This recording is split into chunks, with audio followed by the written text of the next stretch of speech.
Assalamualaikum warahmatullahi wabarakatuh. Perkenalkan kami dari kelompok 3. Pada kesempatan kali ini, izinkan kami mempresentasikan materi mengenai penelitian sosial. Kelompok kami beranggotakan Adi Nur Fauzan, Afifah Aulia Haryanto, Bintang Fazria Novani, dan Kayla Anasya Darmawan. Pembahasan materi yang akan kami bawakan ialah mengenai tahapan-tahapan penelitian yang mencakupi penyusunan rancangan penelitian, pelaksanaan penelitian, penyusunan laporan penelitian, mempresentasikan laporan penelitian, dan publikasi laporan penelitian. Yuk kita simak pembahasannya. Yang pertama mengenai penyusunan rancangan penelitian. Rancangan penelitian merupakan pokok-pokok perencanaan dari sebuah penelitian yang tertuang dalam suatu kesatuan naskah. Berikut diantaranya: menentukan masalah atau topik yang akan diteliti, melakukan studi pendahuluan, merumuskan latar belakang masalah, merumuskan masalah penelitian, menentukan tujuan dan manfaat penelitian, menentukan landasan teori, merumuskan hipotesis, menyusun metodologi penelitian. Yang kedua ada pelaksanaan penelitian. Pelaksanaan penelitian terdiri dari beberapa langkah sebagai berikut. Yang pertama, menentukan dan menyusun instrumen penelitian. Secara umum, jenis-jenis data dapat dikelompokkan menjadi 3, yaitu cara perolehan, sifat, dan sumber. Cara perolehan terbagi menjadi 2 aspek. Yang pertama ada data primer, yaitu data yang didapat langsung dari lapangan atau laboratorium, dikumpulkan dan diolah oleh organisasi atau perseorangan. Yang kedua data sekunder, yaitu data yang diperoleh suatu organisasi atau perseorangan melalui pihak lain. Selanjutnya ada sifat yang terbagi menjadi 2 aspek, yaitu data kualitatif yang merupakan data yang tidak berbentuk angka, dan data kuantitatif yaitu data yang berbentuk angka. Yang terakhir ada sumber yang terbagi juga menjadi 2 aspek. Yang pertama data internal, yaitu data yang menggambarkan keadaan suatu organisasi seperti perusahaan, departemen, atau negara, dan data eksternal, yaitu data yang menggambarkan sesuatu di organisasi atau negara. Yang kedua ada mengumpulkan data yang terbagi menjadi 3 aspek, yaitu survei, wawancara, dan observasi. Yang ketiga, ada penyusunan laporan penelitian. Membuat laporan penelitian adalah proses menyusun hasil penelitian dalam bentuk laporan.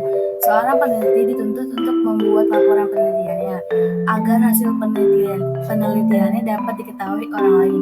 Syarat-syarat penulisan laporan antara lain: A. Penulis laporan harus mengetahui kepada siapa laporan itu akan ditunjukkan. Contohnya, untuk sponsor, mahasiswa, atau masyarakat umum. B. Laporan penelitian harus ditulis secara lengkap sebab pembaca tidak mengikuti penelitian dari awal hingga akhir. C.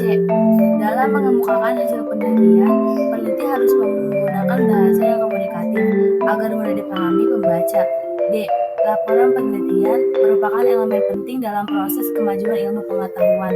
Oleh karenanya, peneliti harus menulis dengan jelas, baik, benar, dan sistematis supaya menarik pembaca. Struktur penulisan laporan ilmiah menurut Boyce dan Dahl. A.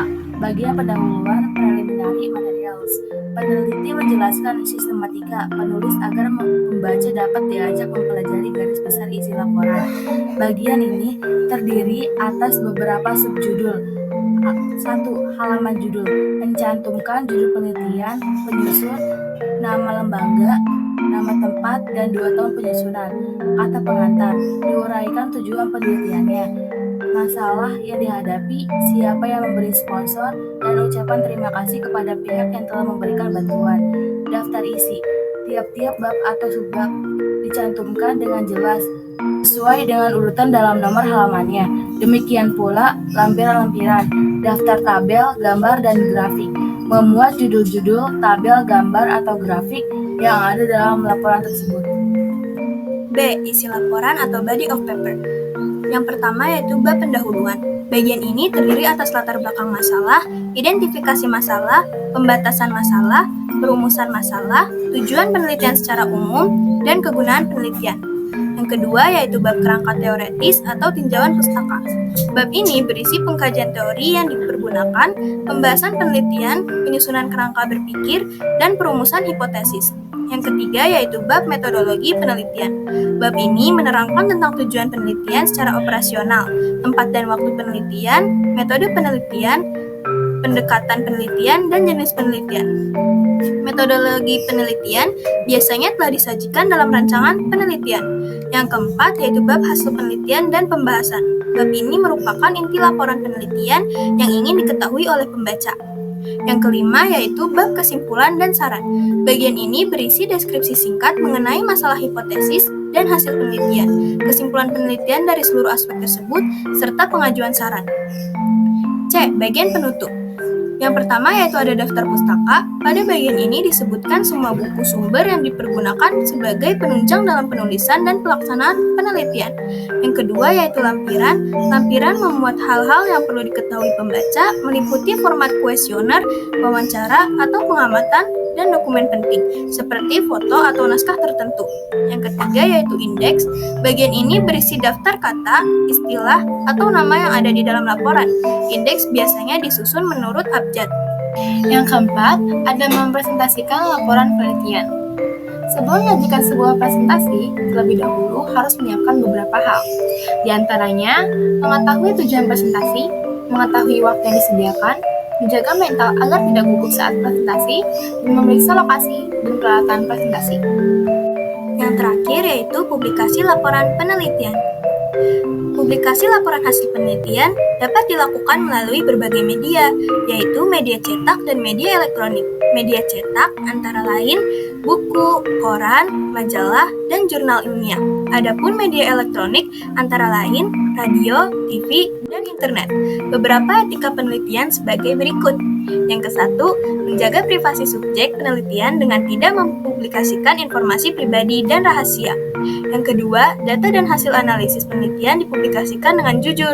Yang terakhir yaitu berhati-hati dan teliti dalam menganalisis data untuk menjaga kualitas hasil penelitian. Cukup sekian presentasi dari kelompok kami. Kurang lebihnya mohon maaf. Sebelum kami akhiri, hantu dedemit pergi berlari. Tidak terasa, tidak tersentuh. Mohon pamit, undur diri. Wassalamualaikum warahmatullahi wabarakatuh.